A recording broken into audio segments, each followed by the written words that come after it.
If you never stopped believing that The Sopranos would live on somehow, we can tell you in no uncertain terms that a movie prequel is coming. With an all-new Gandolfini, here's what we know about the many saints of Newark so far.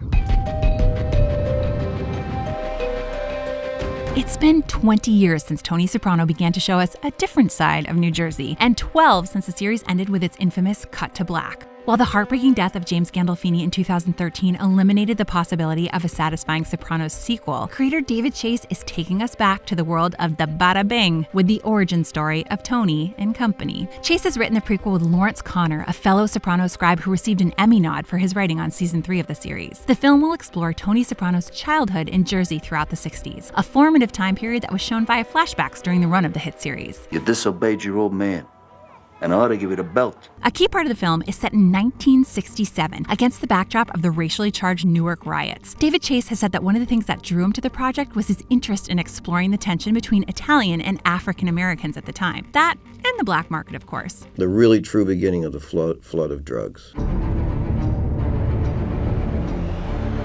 After an extensive casting search, the role of young Tony Soprano went to a familiar face, James Gandolfini's 19-year-old son, Michael. Filmmakers say the young Gandolfini won the coveted role because of his resemblance to his late father and his mastery of Tony's timeless mannerisms. While relatively new to acting, Michael has had a small role in Ocean's 8 and a recurring role on HBO's The Deuce in the past year. Disobedience actor Alessandro Nivola will be playing Dickie Moltisanti, Carmela's cousin and father to Christopher, Michael Imperioli's character from the show. You ask anybody.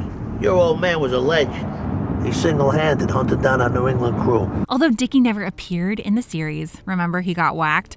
Guy in there killed your father. His character loomed large in Sopranos lore. Of the role, Alessandro said this. Tony will be a character in the film, and my character was an important person in his life.